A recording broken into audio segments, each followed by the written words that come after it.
कल हमने इम्यूनिटी के बारे में पढ़ा था और कल मैंने आप लोगों को बताया था कि इम्यूनिटी जो है वो दो तरह की होती है, नॉन स्पेसिफिक इम्यूनिटी और दूसरी स्पेसिफिक इम्यूनिटी। आज हम पढ़ेंगे नॉन स्पेसिफिक इम्यूनिटी, जो मैंने कल आपको बताया था कि चार तरह की होती है: general barriers, physical barriers, chemical barriers और biological barriers. Non specific immunity का मतलब है कि कुछ अपवादों को यदि छोड़ दें तो देह में प्रवेश करने वाले जो सूक्ष्म जीव या बाह्य पदार्थों को परपोषी की अविशिष्ट अवरोधकता माना जाता है।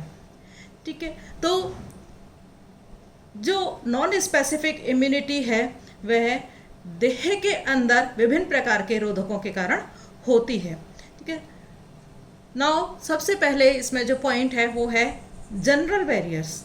सामान्य अवरोधक मीन्स दो तरह के हो सकते हैं, डायरेक्ट बैरियर्स और इनडायरेक्ट बैरियर्स। डायरेक्ट बैरियर्स जैसे कि पोषण है, कार्यकी है, बुखार है, एज है, जेनेटिक्स है, स्पीशीज़ है, ये सब डायरेक्ट बैरियर्स हैं जो कि ह्यूमन बींग्स की या ऑर्गेनिज्म की इम्यूनिटी को प्रभावित करते हैं। इनडायरेक्ट जैसे कि स्वास्थ्य है, सामाजिक स्तर है, रहन सहन है, ये सब हमारे इम्यूनिटी को प्रभावित करते हैं।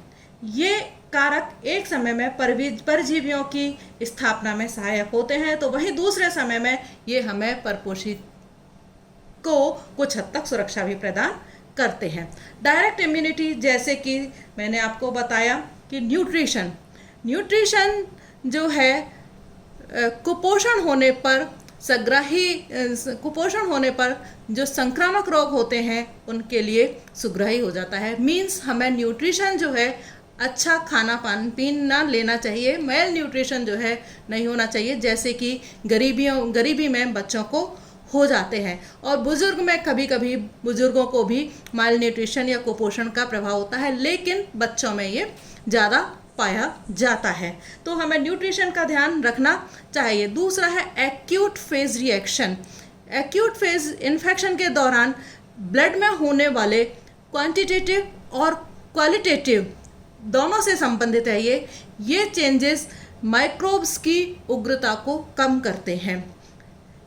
थर्ड जो पॉइंट है फीवर। फिजियोलॉजिकली फीवर क्या है? हाइपोथैलेमस में प्रेजेंट थर्मो रेगुलेटरी सेंटर या एक ताप नियमन केंद्र होता है, उसके विचलन की वजह से बुखार होता है। हर एक माइक्रोब्स में एक्सोजीनस पायरोजेंस होते हैं जो कि टेम्परेचर प्रोडक्शन को प्रभावित करते हैं।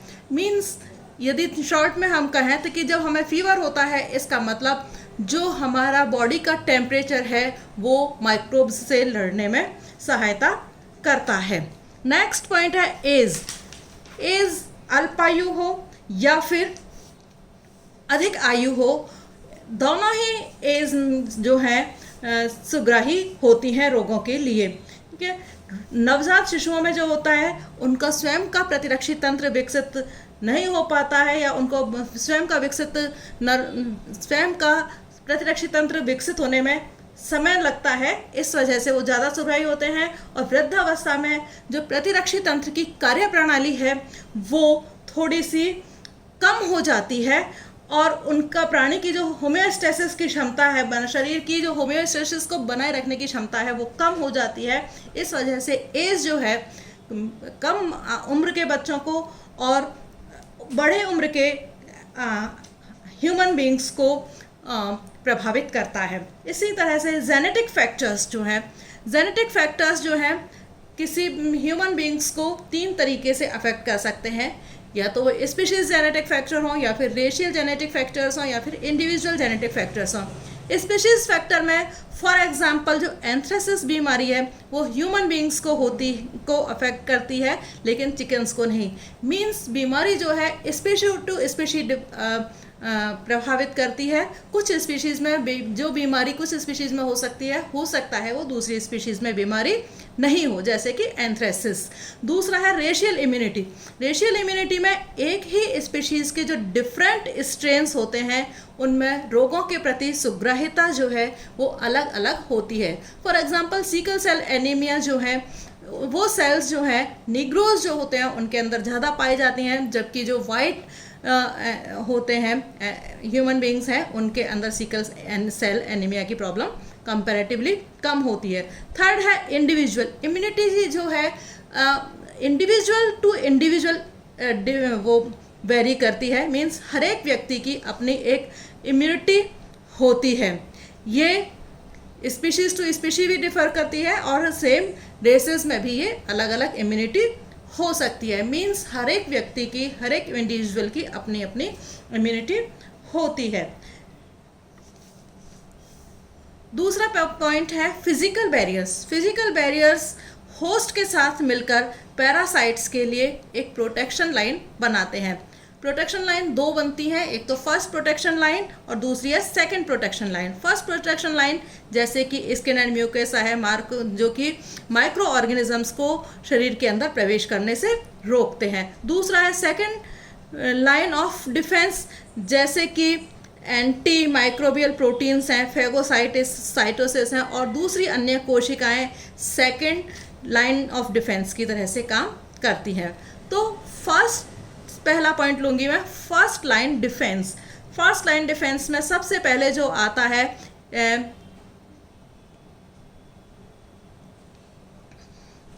स्किन एंड म्यूकोसा या म्यूकस मेम्ब्रेन। स्किन जो है हमारे शरीर के लिए एक तरह से बहुत अच्छा इम्यूनिटी का काम करती है।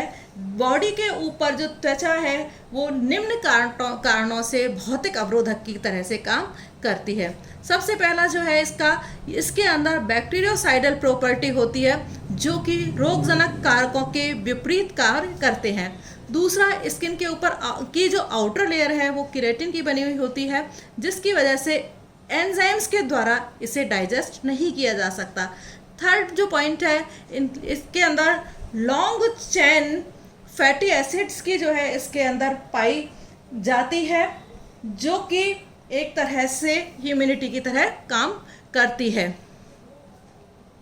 त्वचा की जो ऊपरी सतह है वो हमेशा उतरती सी रहती है, इसको हम कहते हैं निर्मोचन, मोल्टिंग इन स्किन। मोल्टिंग होती रहती है जिससे कि ऊपरी सतह उतरती रहती है, जो माइक्रोब्स जो है वो भी ऊपरी सतह के साथ हटते रहते हैं। स्किन के अंदर सिबेसियस ग्लैंड्स जो है वो पाई जाती हैं जो कि सीबम सीक्रेट करती हैं, और ये सीबम जो है एक तरह से हमें सेफ्टी कवर प्रदान करता है। एंड सोप कंट्रीब्यूशन, लगातार हम यदि हाथ वगैरह को धोते रहते हैं तो वो भी हमें इम्यूनिटी प्रदान करता है। जैसा कि आजकल कोरोना के लिए चल रहा है कि हमें लगातार बार बार दिन में हाथ धोने चाहिए, जिससे कि हमें जो वायरस इन्फेक्शन है वो अफेक्ट ना करे। दूसरा है रेस्पिरेटरी म्यूकोसा।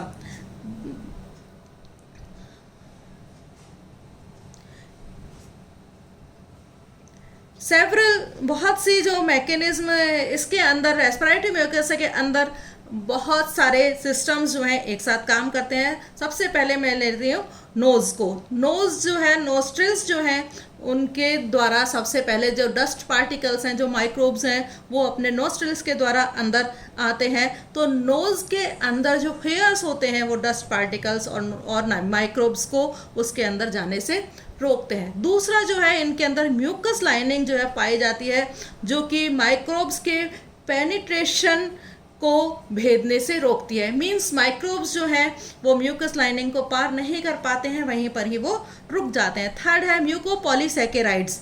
माइक्रोब्स यहाँ पर स्टिक हो जाते हैं और उससे आगे नहीं जाते हैं। और suppose pulmonary alveoli, suppose microbes जो हैं शरीर के अंदर चले जाते हैं, लंग्स के अंदर चले भी जाते हैं, तो वहाँ पर जो फेगोसाइटिक सेल्स जो होती हैं उन माइक्रोब्स को ख़त्म करने का काम करती हैं। दूसरा जो पॉइंट नेक्स्ट अब पॉइंट है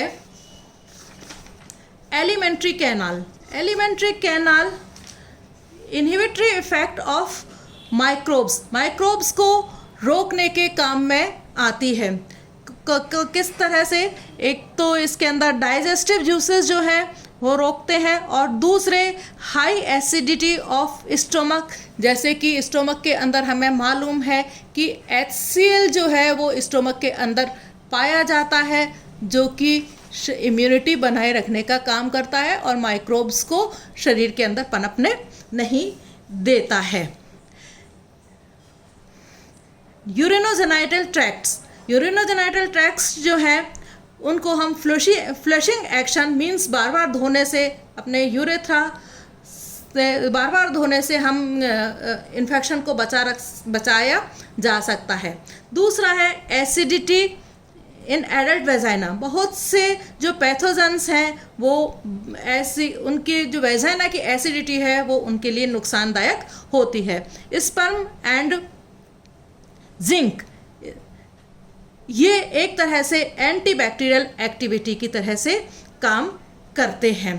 तो वॉशिंग के द्वारा भी हम जो माइक्रोब्स हैं उनको हम शरीर के अंदर जाने से रोक सकते हैं, या वॉशिंग एक्शन भी एक तरह से हमारे लिए इम्यूनिटी की तरह से काम करता है। नेक्स्ट जो पॉइंट मैं ले रही हूँ वो है बायोलॉजिकल बैरियर। आइज, इसमें एक और पॉइंट है नेत्र या आइज के अंदर कंजक्टिविटिस जो है वो पाया जाता है। कंजक्टिवा की म्यूकस ग्लैंड्स जो है उसके अंदर पाई जाती हैं। ये लाइसोजाइम एंजाइम्स छोड़ती हैं और लाइसोजाइम एंजाइम जो है उसके अंदर IgE इम्यूनोग्लोबुलिन्स पाए जाते हैं जो कि हमारी आँखों को सुरक्षा प्रदान करते हैं।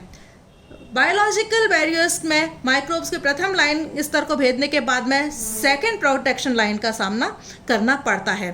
फॉर बोन मैरो से उत्पन्न अधिकतम कोशिकाएं बॉडी को RES या रेटिकुलर एंडोथीलियम सिस्टम का निर्माण करती हैं, जिसमें मैक्रोफेजेस सेल्स, मोनोसाइट सेल्स जो हैं ये liver, spleen, lymph nodes and bone marrow में प्रेजेंट होती हैं, या फिर फेगोसाइटोसिस सेल्स जो हैं वो हमें उनको प्रदान करती हैं।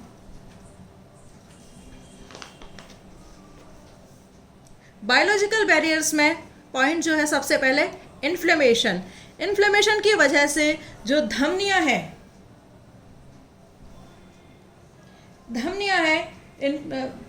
इन्फ्लेमेशन एक महत्वपूर्ण नॉन स्पेसिफिक रेजिस्टेंस है जो कि पैथोजेंस द्वारा ऊतक की क्षति के कारण होता है। किस तरह से ये काम करता है? जो आर्टरीज का जो डायमीटर होता है, आर्टरीज का जो कैपिलरी नेटवर्क होता है वो हमारे शरीर के अंदर ब्लड की सप्लाई को बनाए रखता है।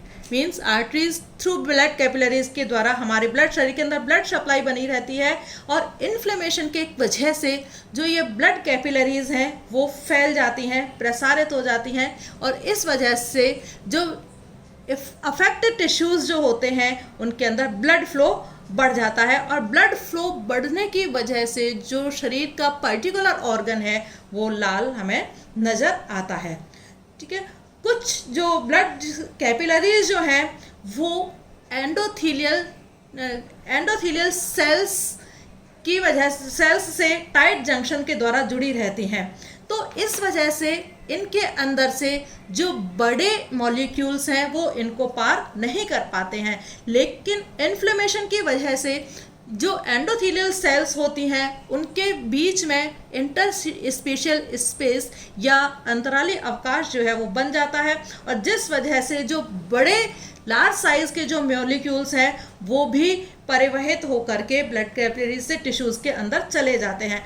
इस वजह से जो इंटरस्टेशियल स्पेस में लार्ज साइज के मॉलिक्यूल्स को जाने की वजह से उस जगह पर सूजन आ जाती है, इसको हम एडिमा कहते हैं। तीसरा पॉइंट, सामान्यतः जो ल्यूकोसाइट सेल्स होती हैं वो मेन ब्लड स्ट्रीम के साथ प्रवाहित होती रहती हैं। इन्फ्लेमेशन के समय जो ल्यूकोसाइट सेल्स हैं कि कोशिका भित्ति के साथ में आसंजित हो जाती हैं। मींस ल्यूकोसाइट सेल्स किसके साथ में जुड़ जाती हैं? सेल वॉल के साथ में वो आकर के जुड़ जाती हैं, एवं अपने सेल वॉल जो है वो अपने सीडियोपोडियाज की सहायता से सेल वॉल को भेद करके ये जो ल्यूकोसाइट सेल्स हैं वो इंटरस्टेशियल स्पेस के अंदर आ जाती हैं। ये जो प्रोसेस है इसको हम डायोपेडेसिस कहते हैं। मीन्स ल्यूकोसाइट सेल जो है ब्लड स्ट्रीम के साथ फ्लो होने की वजह से ये सेल वॉल के साथ में आसंजित हो जाती हैं और सीडोपोडियास की वजह से सेल वॉल के अंदर ये आ जाती हैं। एंड यदि ये सेल्स कैपिलरी के बाहर हैं तो ल्यूकोसाइट सेल्स जो है कीमोटैक्सिस की प्रोसेस के द्वारा पैथोजेंस के पास तक पहुंच जाती हैं और फेगोसाइटोसिस के द्वारा उनको अलग नष्ट कर देती हैं। तो फेगोसाइटोसिस प्रोसेस के द्वारा भी हमें इम्यूनिटी मिलती है। नाउ फेगोसाइटोसिस की प्रोसेस क्या होती है? फेगोसाइटोसिस क्या होता है? फेगोसाइट कोशिकाओं द्वारा सूक्ष्मजीव या बाहर से प्रवेश करने वाले किसी भी कारक के अंतःक्षेपण की क्रिया फेगोसाइटोसिस कहलाती है। मीन्स फेगोसाइटिस कोशिकाओं में बाहर से कोई फॉरेन मटेरियल यदि इंसेक्ट हो जाता है तो उसको हम इंजेक्शन हो जाता है, उसको हम फेगोसाइटोसिस कहते हैं।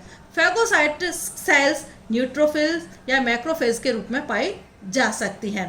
कुछ मैक्रोफेज सेल स्थिर होती हैं, फिक्स्ड होती हैं, और कुछ भ्रमणशील होती हैं। और एक तरह से ये भ्रमणशील जो मैक्रोफेजेस सेल्स हैं वो रेटिकुलर एंडोथीलियल सिस्टम का निर्माण करती हैं। तो फेगोसाइटोसिस की जो प्रोसेस है वो फिर 4 पॉइंट्स में चलती है।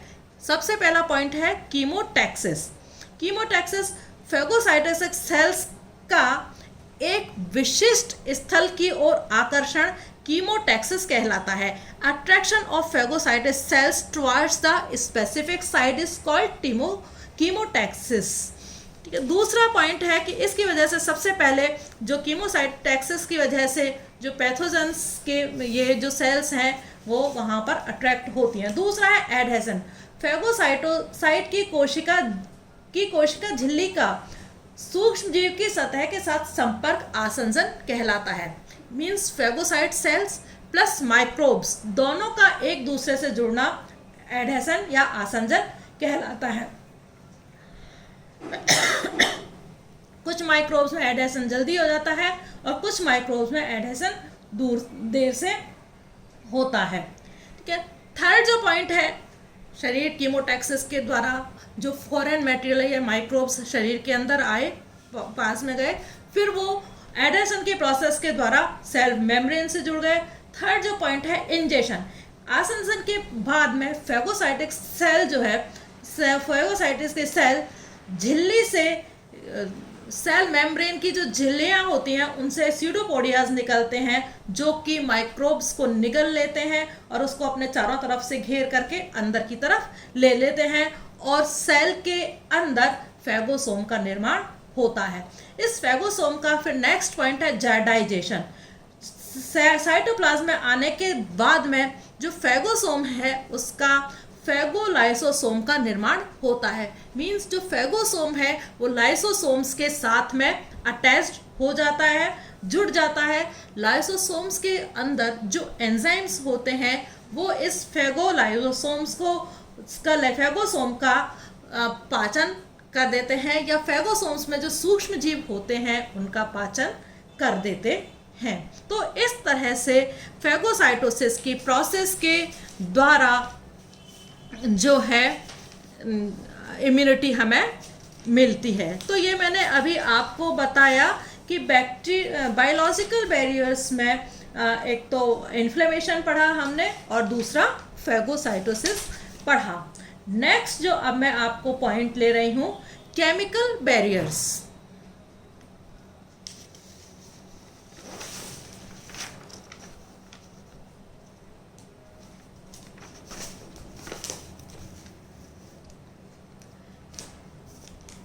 ये जो चित्र दिखाई दे रहा है ये फेगोसाइटोसिस की प्रोसेस जो है उसको बता रहा है।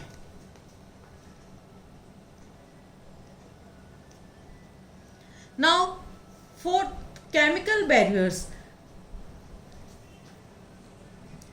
मैमल्स में अनेक तरह के केमिकल सब्सटेंसेस जैसे कि गैस्ट्रिक ज्यूसेस हैं, लारी है, सलाइवल ग्लाइकोप्रोटीन्स हैं, ओलेइक एसिड हैं, वो स्रावित होते रहते हैं और ये जो केमिकल सब्सटेंसेस हैं सूक्ष्म जीवों को इनके द्वारा नष्ट किया जाता है। इसके अलावा ब्लड, लिम्फ, बॉडी फ्लूइड, ये अनेक तरह के प्रोटेक्टिव केमिकल्स शरीर के अंदर पाए जाते हैं जो कि इम्यूनिटी शरीर को देते हैं या शरीर को सुरक्षा प्रदान करते हैं, जैसे कि फाइब्रोनेक्टिन है, हार्मोन्स हैं, बीटा लाइसिन है, पॉलीपेप्टाइड्स हैं, इंटरफेरॉन्स हैं, बैक्टीरियोसिन्स हैं। ये सारे केमिकल्स जो हैं हमारे शरीर को सुरक्षा प्रदान करते हैं। तो फाइब्रोनेक्टिन जो है वो एक तरह से हाई मॉलिक्यूलर ग्लाइकोप्रोटीन है जो कि बैक्टीरिया के साथ में इंटर रिएक्शन करता है। फॉर एग्जांपल स्टेप्टो ऑरियस या स्टेप्टोकोकस जो हैं वो ए, सी और जी समूह के साथ बाइंड हो जाते हैं, और जो फाइब्रोनेक्टिन है वो ऑर्गेनिज्म की एपिथेलियल सेल जो है उनके साथ में बाइंड हो जाता है, जिससे जीवाणुओं का ग्रहियों के साथ में, मीन्स जीवाणु किससे चिपकेगा, किसी न किसी रिसेप्टर से चिपकेगा, तो जीवाणुओं का रिसेप्टर्स के साथ में जो बंधन है वो टूट जाता है। दूसरा पॉइंट है हार्मोन्स। कॉर्टिकोस्टेरॉइड्स हैं, एस्ट्रोजेंस हैं, टेस्टोस्टेरोन्स हैं, एड्रिनल हार्मोन्स हैं। ये सब शरीर के अंदर शरीर को सुरक्षा देने के लिए प्रदान किए जाते हैं। बीटा लाइसिन ब्लड प्लेटलेट्स द्वारा सीक्रेटेड एक कैटायोनिक पॉलीपेप्टाइड है जो कि ग्राम पॉजिटिव बैक्टीरियाज को खत्म करने के काम में आता है। इंटरफेरॉन्स, डिफरेंट टाइप के इंटरफेरॉन्स जो हैं वो वायरस के ऊपर अटैक करते हैं। मींस इंटरफेरॉन्स जो है वो वायरस को खत्म करने के काम में आते हैं। इंटरफेरॉन्स जो है लो मॉलिक्यूलर वेट के ग्लाइकोप्रोटीन्स पाए जाते हैं। तो विभिन्न प्रकार के वायरस जो है double standard RNA, endotoxins, antigen उद्दीपन, माइटोजेंस कारक एवं विभिन्न प्रकार के परजीवियों के कारण जो यूकैरियोटिक सेल्स से इंटरफेरॉन्स का सीक्रेशन होता है। किसी भी जो कि वायरस है या फिर डबल स्टैंडर्ड आरएनए है, जब वो किसी तरह का अटैक करते हैं तो जो यूकैरियोटिक सेल्स होती हैं वो इंटरफेरॉन्स का सीक्रेशन करते हैं। तो बेसिकली जो इंटरफेरॉन्स हैं एक्टिवेटेड अगेंस्ट वायरल इन्फेक्शन, ये लो मॉलिक्यूलर वेट के रेगुलेटरी ग्लाइकोप्रोटीन्स जो हैं वो होते हैं। तो आज मैंने अभी आपको पढ़ाया नॉन स्पेसिफिक रेजिस्टेंस, जिसमें मैंने आपको जनरल बैरियर्स बताए, फिजिकल बैरियर्स बताए, केमिकल बैरियर्स बताए और बायोलॉजिकल बैरियर्स बताए। आज इतना ही। Thank you.